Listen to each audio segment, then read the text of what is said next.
ನಮಸ್ಕಾರ ಸ್ನೇಹಿತರೆ. ಫೆಬ್ರವರಿ 1 ಅಂದರೆ ನಾಳೆ ಅತ್ಯಂತ ಪವಿತ್ರವಾದ ಮಾಘ ಪೌರ್ಣಮಿ. ಹಿಂದೂ ಸಂಪ್ರದಾಯದಲ್ಲಿ ಮಾಘ ಪೌರ್ಣಮಿಯನ್ನು ಅತ್ಯಂತ ಮಹತ್ವದ ಪವಿತ್ರ ದಿನವೆಂದು ಪರಿಗಣಿಸಲಾಗಿದೆ. ಮಾಘ ಮಾಸದಲ್ಲಿ ಬರುವ ಈ ಪೌರ್ಣಮಿಯನ್ನು ಮಹಾಮಾಘಿ ಎಂದು ಕೂಡ ಕರೆಯುತ್ತಾರೆ. ಪುರಾಣಗಳ ಪ್ರಕಾರ ಈ ದಿನ ಮಾಡಿದ ಸ್ನಾನ, ದಾನ, ಜಪ, ತಪಸ್ಸುಗಳಿಗೆ ಅನಂತ ಪುಣ್ಯಫಲ ದೊರೆಯುತ್ತದೆ ಎಂದು ಹೇಳಲಾಗಿದೆ. ಪುರಾಣಗಳ ಪ್ರಕಾರ ಮಾಘ ಮಾಸದಲ್ಲಿ ದೇವತೆಗಳು, ಗಂಧರ್ವರು, ಯಕ್ಷರು ಭೂಲೋಕಕ್ಕೆ ಇಳಿದು ಗಂಗಾ, ಯಮುನಾ, ಗೋದಾವರಿ, ಕೃಷ್ಣ, ಕಾವೇರಿ, ನರ್ಮದಾ, ಸಿಂಧು ಮೊದಲಾದ ಪವಿತ್ರ ನದಿಗಳಲ್ಲಿ ಸ್ನಾನ ಮಾಡುತ್ತಾರೆ. ವಿಶೇಷವಾಗಿ ಮಾಘ ಪೌರ್ಣಮಿ ದಿನ ನದಿ ಜಲಗಳಲ್ಲಿ ದೈವಿಕ ಶಕ್ತಿ ಹಾಗೂ ಅಮೃತ ತತ್ವ ಇರುತ್ತದೆ ಎಂಬ ನಂಬಿಕೆ ಇದೆ. ಪ್ರಯಾಗದಲ್ಲಿ ಗಂಗಾ, ಯಮುನಾ, ಸರಸ್ವತಿ ಸಂಗಮದಲ್ಲಿ ಸ್ನಾನ ಮಾಡುವುದರಿಂದ ಮೋಕ್ಷ ಸಿಗುತ್ತದೆ ಎಂದು ಭಕ್ತರು ನಂಬುತ್ತಾರೆ. ಈ ದಿನ ಚಂದ್ರನು ತನ್ನ ಸ್ವಕ್ಷೇತ್ರವಾದ ಕರ್ಕಾಟಕ ರಾಶಿಯಲ್ಲಿ ಮಗ ನಕ್ಷತ್ರದಲ್ಲಿ ಸಂಚಾರ ಮಾಡುತ್ತಾನೆ. ಸೂರ್ಯನು ಕುಂಭ ರಾಶಿಯಲ್ಲಿ ಇರುತ್ತಾನೆ. ಈ ಗ್ರಹಸ್ಥಿತಿ ಆಧ್ಯಾತ್ಮಿಕ ಸಾಧನೆಗೆ, ಮನಃಶಾಂತಿಗೆ, ಪುಣ್ಯ ಕರ್ಮಗಳಿಗೆ ಅತ್ಯಂತ ಅನುಕೂಲಕರವಾಗಿದೆ.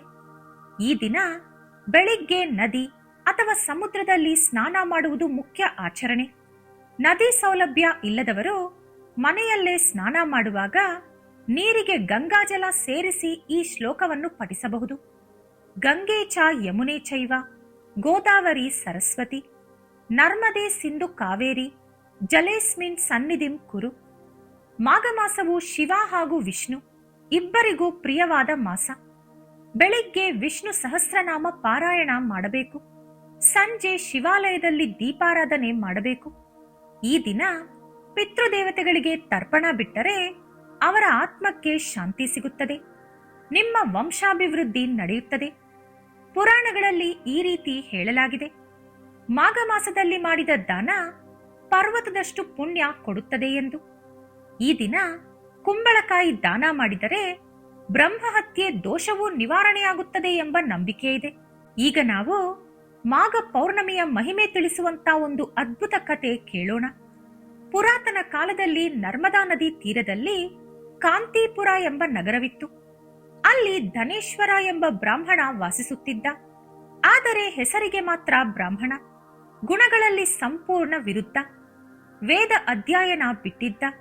ಜಂತು ಚರ್ಮ ಮತ್ತು ಮಾಂಸ ವ್ಯಾಪಾರ ಮಾಡುತ್ತಿದ್ದ. ಮೋಸ ಮಾಡುತ್ತಿದ್ದ. ಜೂಜಾಟ ಆಡುತ್ತಿದ್ದ. ಮದ್ಯಪಾನ ಮಾಡುತ್ತಿದ್ದ. ಸುಳ್ಳು ಮಾತನಾಡುತ್ತಿದ್ದ. ಅವನ ಜೀವನ ಸಂಪೂರ್ಣ ಪಾಪಗಳಿಂದ ತುಂಬಿತ್ತು. ಒಮ್ಮೆ ವ್ಯಾಪಾರದ ಸಲುವಾಗಿ ಮಾಹಿಷ್ಮತಿ ನಗರಕ್ಕೆ ಹೋದ. ಅದು ಮಾಘ ಮಾಸವಾಗಿತ್ತು. ನಗರಕ್ಕೆ ಸಾವಿರಾರು ಭಕ್ತರು, ಋಷಿಗಳು, ಸಾಧುಗಳು ಬಂದಿದ್ದರು. ಅವರೆಲ್ಲರೂ ಪವಿತ್ರ ಸ್ನಾನಗಳು, ಸೂರ್ಯನಿಗೆ ಆರ್ಘ್ಯ, ವಿಷ್ಣು ನಾಮಸ್ಮರಣೆ, ದಾನ ಧರ್ಮ ಮಾಡುತ್ತಿದ್ದರು. ಆದರೆ ಧನೇಶ್ವರ ಮಾತ್ರ ಅವರನ್ನು ಹಾಸ್ಯ ಮಾಡುತ್ತಿದ್ದ. ಆದರೂ ಜನ ಹೆಚ್ಚಾಗಿರುವುದರಿಂದ ವ್ಯಾಪಾರಕ್ಕಾಗಿ ಅಲ್ಲೇ ಉಳಿದುಕೊಂಡ. ಅವನಿಗೆ ತಿಳಿಯದೆ ಕೆಲ ಪುಣ್ಯಗಳು ನಡೆಯಿತು. ಅದೇನೆಂದರೆ ಭಕ್ತರ ಜೊತೆ ಮಾತುಕತೆ, ಪವಿತ್ರ ವಾತಾವರಣದಲ್ಲಿ ಬದುಕುವುದು, ವಿಷ್ಣು ಸಹಸ್ರನಾಮ ಕೇಳುವುದು, ಸ್ನಾನ ಮಾಡಿ ಬಂದ ಭಕ್ತರ ನೀರಿನ ಹನಿ ಅವನ ಮೇಲೆ ಬೀಳುವುದು. ಮಾಘ ಪೌರ್ಣಮಿಯ ದಿನ ಒಂದು ಘಟನೆ ಕೂಡ ನಡೆಯಿತು. ಆ ದಿನ ಲಕ್ಷಾಂತರ ಜನ ನರ್ಮದಾ ಸ್ನಾನಕ್ಕೆ ಬಂದಿದ್ದರು. ಗದ್ದಲದಲ್ಲಿ ಧನೇಶ್ವರ ಕಾಲು ಜಾರಿ ನದಿಯೊಳಗೆ ಬಿದ್ದ. ಭಕ್ತಿಯಿಂದ ಅಲ್ಲ, ಅಪಘಾತದಿಂದ. ಆದರೂ ಅದು ಮಾಘ ಪೌರ್ಣಮಿ ಸಮಯವಾಗಿತ್ತು.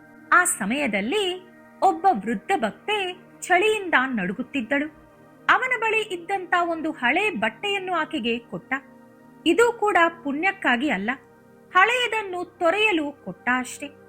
ಕೆಲ ದಿನಗಳಲ್ಲಿ ವಿಷಸರ್ಪ ಕಚ್ಚಿ ಅವನು ಸತ್ತ. ಯಮದೂತರು ಅವನ ಆತ್ಮವನ್ನು ನರಕಕ್ಕೆ ಕರೆದೊಯ್ಯಲು ಬಂದರು. ಚಿತ್ರಗುಪ್ತ ಹೇಳಿದ, ಈತನ ಜೀವನ ಸಂಪೂರ್ಣ ಪಾಪಗಳಿಂದ ತುಂಬಿದೆ ಎಂದು. ಯಮದೇವರು ಕೋಪದಿಂದ ಅವನಿಗೆ ನರಕ ಶಿಕ್ಷೆ ಆದೇಶಿಸಿದರು. ಅಕಸ್ಮಾತ್ತಾಗಿ ಅಲ್ಲಿ ವಿಷ್ಣುದೂತರು ಬಂದರು. ಅವರು ಯಮದೇವರಿಗೆ ಹೇಳಿದರು, ಈತನಿಗೆ ವೈಕುಂಠ ಪ್ರಾಪ್ತಿ ಆಗಿದೆ ಎಂದು. ಆ ಮಾತು ಕೇಳಿ ಯಮದೇವರು ಆಶ್ಚರ್ಯಪಟ್ಟರು. ವಿಷ್ಣುದೂತರನ್ನು ವಿವರಣೆ ಕೊಡಲು ಕೇಳಿದರು. ಆಗ ವಿಷ್ಣುದೂತರು, ಪ್ರಭು, ಮಾಘ ಮಾಸದಲ್ಲಿ ನರ್ಮದಾ ತೀರದಲ್ಲಿ ಇವನು ವಾಸವಿದ್ದ, ಭಕ್ತರ ಸಂಗ ಮಾಡಿದ, ಮಾಘ ಪೌರ್ಣಮಿ ದಿನ ನದಿ ಸ್ನಾನ ಮಾಡಿದ, ವಸ್ತ್ರ ದಾನ ಕೊಟ್ಟ. ಈ ಒಂದು ಸ್ನಾನವೇ ಅವನ ಜನ್ಮ ಜನ್ಮಾಂತರ ಪಾಪಗಳನ್ನು ನಾಶ ಮಾಡಿದೆ ಎಂದು. ಅವನ ಆತ್ಮವನ್ನು ವಿಷ್ಣುದೂತರು ವೈಕುಂಠಕ್ಕೆ ಕರೆದೊಯ್ದರು. ಮುಂದಿನ ಜನ್ಮದಲ್ಲಿ ಅವನು ರಾಜನಾಗಿ ಹುಟ್ಟಿ ವಿಷ್ಣು ಭಕ್ತಿಯನ್ನು ಪ್ರದರ್ಶಿಸಿ ಕೊನೆಗೆ ಮೋಕ್ಷ ಪಡೆದುಕೊಂಡ. ಈ ಕಥೆಯ ಸಾರಾಂಶ ಏನೆಂದರೆ, ಮಾಘ ಪೌರ್ಣಮಿ ಅನ್ನೋದು ಪಾಪಿಯನ್ನು ಕೂಡ ಪುಣ್ಯಾತ್ಮನನ್ನಾಗಿ ಮಾಡುವ ದಿನ ಎಂದು. ಈ ದಿನ ನೀವು ಮಾಡಬೇಕಾದ ಕೆಲವು ಕಾರ್ಯಗಳಿವೆ. ಅದೇನೆಂದರೆ, ಸೂರ್ಯೋದಯಕ್ಕೂ ಮುಂಚೆಯೇ ಸ್ನಾನ ಮಾಡಬೇಕು, ಓಂ ನಮೋ ನಾರಾಯಣಾಯ ಎಂದು ಜಪ ಮಾಡಬೇಕು, ನಿಮ್ಮ ಕೈಲಾದ ದಾನ ಕೊಡಬೇಕು, ಮನೆಯಲ್ಲಿ ಹಾಗೂ ದೇವಾಲಯದಲ್ಲಿ ದೀಪಾರಾಧನೆ ಮಾಡಬೇಕು, ಪುರಾಣ ಶ್ರವಣ ಅಂದರೆ ಪುರಾಣ ಕಥೆಗಳನ್ನು ಕೇಳಬೇಕು. ಮಾಘ ಪೌರ್ಣಮಿ ದಿನ ಗೋಸೇವೆ ಮಾಡಿದರೆ ಅನಂತ ಕೋಟಿ ಪುಣ್ಯ ಫಲಗಳು ಪ್ರಾಪ್ತಿಯಾಗುತ್ತವೆ. ಈ ದಿನ ಗೋವಿಗೆ ಆಹಾರ ಕೊಟ್ಟರೆ ಮಹಾ ಪುಣ್ಯ ಬರುತ್ತದೆ. ಮಾಘ ಪೌರ್ಣಮಿ ದಿನದಂದು ಹಸಿರು ಹುಲ್ಲನ್ನು ಗೋವಿಗೆ ತಿನ್ನಿಸಿದರೆ ದರಿದ್ರ ನಿವಾರಣೆಯಾಗುತ್ತದೆ. ನೆನೆಸಿಟ್ಟಂತ ಹುರುಳಿಕಾಳನ್ನು ತಿನ್ನಿಸಿದರೆ ಉದ್ಯೋಗದಲ್ಲಿ ಸ್ಥಿರತೆ ಇರುತ್ತದೆ. ನೆನೆಸಿಟ್ಟ ಕಡಲೆಕಾಳುಗಳನ್ನು ತಿನ್ನಿಸಿದರೆ ಧನಾಭಿವೃದ್ಧಿ ನಡೆಯುತ್ತದೆ. ದಂಟು ಸೊಪ್ಪು ಹಾಗೂ ಬೆಲ್ಲ ಎರಡೂ ಸೇರಿಸಿ ತಿನ್ನಿಸಿದರೆ, ಕೋರ್ಟಲ್ಲಿ ಕೇಸಿದ್ದರೆ ನಿಮ್ಮ ಪರ ಜಯ ಸಿಗುತ್ತದೆ. ಕ್ಯಾರೆಟ್ ತಿನ್ನಿಸಿದರೆ ವ್ಯಾಪಾರದಲ್ಲಿ ವೃದ್ಧಿಯಾಗುತ್ತದೆ. ಆಲೂಗಡ್ಡೆ ತಿನ್ನಿಸಿದರೆ ವಿವಾಹ ಯೋಗ ಪ್ರಾಪ್ತಿಯಾಗುತ್ತದೆ. ನೆನೆಸಿಟ್ಟ ಉದ್ದಿನಬೇಳೆ ತಿನ್ನಿಸಿದರೆ ಆರೋಗ್ಯದಲ್ಲಿ ಚೇತರಿಕೆ ಕಂಡುಬರುತ್ತದೆ. ನೆನೆಸಿಟ್ಟ ಕಡಲೆಬೇಳೆ ತಿನ್ನಿಸಿದರೆ ಕುಟುಂಬದಲ್ಲಿ ಶಾಂತಿ ಇರುತ್ತದೆ. ಸೌತೆಕಾಯಿ ತಿನ್ನಿಸಿದರೆ ಶತ್ರು ನಿವಾರಣೆಯಾಗುತ್ತದೆ. ಇನ್ನು ಇವತ್ತು ಅರಳಿ ಮರದ ಪೂಜೆ ಮಾಡಿದರೆ ಅತ್ಯಂತ ಹೆಚ್ಚು ಮಹಿಮೆ ಸಿಗುತ್ತದೆ. ಮಾಘ ಪೌರ್ಣಮಿ ದಿನ ಅರಳಿ ಮರದ ಬಳಿ ಹೋಗಿ ಸ್ವಲ್ಪ ನೀರು ಹಾಕಿ ತುಪ್ಪದಿಂದ ಒಂದು ದೀಪ ಹಚ್ಚಿ ಮರದ ಸುತ್ತ 3 ಪ್ರದಕ್ಷಿಣೆ ಮಾಡಿ ಓಂ ನಮೋ ಭಗವತೆ ವಾಸುದೇವಾಯ ಎಂದು ಜಪ ಮಾಡಬೇಕು. ಅದರ ನಂತರ 11 ಬಾರಿ ಮರವನ್ನು ಮುಟ್ಟಿ ನಮಸ್ಕರಿಸಿಕೊಳ್ಳಬೇಕು. ಈ ರೀತಿ ಮಾಡುವುದರಿಂದ ನಿಮ್ಮ ದರಿದ್ರವೆಲ್ಲ ದೂರಾಗುತ್ತದೆ. ಹಾಗೆ ನಿಮ್ಮ ಮೈಯಲ್ಲಿ ಯಾವುದಾದರೂ ನಕಾರಾತ್ಮಕ ಶಕ್ತಿ ಇದ್ದರೆ ಅದು ಕೂಡ ನಿವಾರಣೆಯಾಗುತ್ತದೆ. ಜೊತೆಗೆ ಮಹಾಲಕ್ಷ್ಮಿ ಹಾಗೂ ಮಹಾವಿಷ್ಣು ಇಬ್ಬರ ಆಶೀರ್ವಾದ ಕೂಡ ಸಿಗುತ್ತದೆ. ಇನ್ನು ಪುರಾಣಗಳ ಪ್ರಕಾರ ಇವತ್ತು ಒಂದು ಸಲ ಸಮುದ್ರದಲ್ಲಿ ಸ್ನಾನ ಮಾಡಿದರೆ ಕೋಟಿ ನದಿಗಳಲ್ಲಿ ಸ್ನಾನ ಮಾಡಿದಷ್ಟು ಪುಣ್ಯ ಫಲ ಪ್ರಾಪ್ತಿಯಾಗುತ್ತದೆ. ಅದು ಸಾಧ್ಯವಾಗದವರು ಮನೆಯಲ್ಲಿ ಸ್ನಾನ ಮಾಡುವ ನೀರಿಗೆ ಸ್ವಲ್ಪ ಕಲ್ಲುಪ್ಪು ಬೆರೆಸಿ ಸ್ನಾನ ಮಾಡಬಹುದು. ಇನ್ನು ಆರೋಗ್ಯ ವೈಜ್ಞಾನಿಕ ವಿವರಣೆಯ ಪ್ರಕಾರ ಸಮುದ್ರದ ಉಪ್ಪು ನೀರು ನಮ್ಮ ದೇಹದಲ್ಲಿರುವಂತಹ ವಿಷಕಾರಿ ಅಂಶವನ್ನು ನಿವಾರಣೆ ಮಾಡುತ್ತದೆ, ನಮ್ಮ ಚರ್ಮವನ್ನು ಶುದ್ಧೀಕರಿಸುತ್ತದೆ, ಹಾಗೆ ನಮಗೆ ಮಾನಸಿಕ ಶಾಂತಿ ಕೂಡ ಕೊಡುತ್ತದೆ. ಪ್ರತಿ ಮನುಷ್ಯ ಕೂಡ ವರ್ಷದಲ್ಲಿ 4 ಸಲ ಸಮುದ್ರದಲ್ಲಿ ಸ್ನಾನ ಮಾಡಬೇಕು. ಆ 4 ದಿನಗಳು ಯಾವುದು ಅಂದರೆ, 1 ಆಷಾಢ ಹುಣ್ಣಿಮೆ, 2 ಕಾರ್ತಿಕ ಹುಣ್ಣಿಮೆ, 3 ಮಾಘ ಹುಣ್ಣಿಮೆ, 4 ವೈಶಾಖ ಹುಣ್ಣಿಮೆ.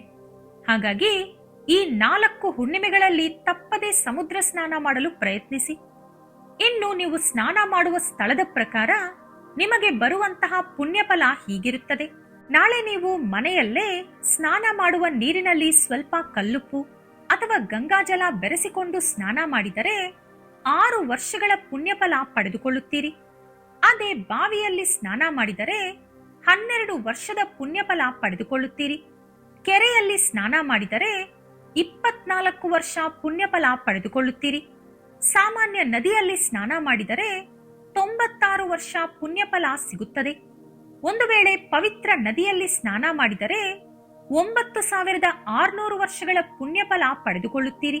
ಗಂಗಾ ನದಿಯಲ್ಲಿ ಸ್ನಾನ ಮಾಡಿದರೆ ಕೋಟಿ ವರ್ಷಗಳ ಪುಣ್ಯಫಲ ಪಡೆದುಕೊಳ್ಳುತ್ತೀರಿ. ತ್ರಿವೇಣಿ ಸಂಗಮದಲ್ಲಿ ಸ್ನಾನ ಮಾಡಿದರೆ 10 ಕೋಟಿ ವರ್ಷಗಳ ಪುಣ್ಯಫಲ ಪಡೆದುಕೊಳ್ಳುತ್ತೀರಿ. ಅದೇ ಒಂದು ವೇಳೆ ಸಮುದ್ರದಲ್ಲಿ ಸ್ನಾನ ಮಾಡಿದರೆ 100 ಕೋಟಿ ವರ್ಷಗಳ ಪುಣ್ಯಫಲ ಪಡೆದುಕೊಳ್ಳುತ್ತೀರಿ. ನಾಳೆ ನೀವು ತಪ್ಪದೆ ಸೂರ್ಯನಿಗೆ ಆರ್ಘ್ಯ ಸಮರ್ಪಿಸಬೇಕು. ಆ ರೀತಿ ಸೂರ್ಯನಿಗೆ ಆರ್ಘ್ಯ ಬಿಡುವಾಗ ಈ ಶ್ಲೋಕವನ್ನು ಹೇಳಿದರೆ ತುಂಬಾ ಒಳ್ಳೆಯದು. ಆ ಶ್ಲೋಕ ಏನಂದ್ರೆ, ಸಾವಿತ್ರಿ ಪ್ರಸವೀತೇಚ ಪರಂಧಾಮ ಜಲೇ ಮಮ ತತ್ತೇಜಸ ಪರಭ್ರಷ್ಟಂ ಪಾಪಂ ಯಾತು ಸಹಸ್ರತ. ಪುರಾಣಗಳಲ್ಲಿ ಕೆಲವು ಎಚ್ಚರಿಕೆಗಳನ್ನು ಕೂಡ ಕೊಡಲಾಗಿದೆ.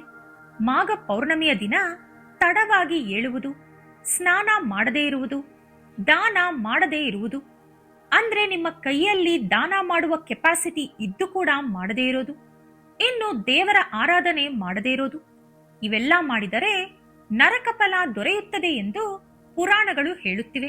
ಈ ದಿನ ನಾನು ಹೇಳಿದಂತಹ ಎಲ್ಲಾ ಪರಿಹಾರಗಳನ್ನು ನೀವು ಮಾಡಿದ್ದೇ ಆದರೆ ನಿಮಗೆ ಈ ವಿಶೇಷ ಫಲಗಳು ಸಿಗುತ್ತದೆ.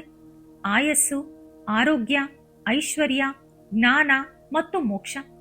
ಈ ಕತೆ ಕೇಳಿದವರು ಓಂ ನಮಃ ಶಿವಾಯ ಅಥವಾ ಓಂ ನಮೋ ನಾರಾಯಣಾಯ ಎಂದು ಕಮೆಂಟ್ ಮಾಡಿ. ಈ ವಿಡಿಯೋ ನಿಮಗೆ ಇಷ್ಟವಾದರೆ ಲೈಕ್ ಮಾಡಿ, ಶೇರ್ ಮಾಡಿ, ಕಮೆಂಟ್ ಮಾಡಿ. ಮತ್ತೊಂದು ಅದ್ಭುತ ವಿಡಿಯೋದಲ್ಲಿ ಮತ್ತೆ ಭೇಟಿಯಾಗೋಣ. ಧನ್ಯವಾದಗಳು.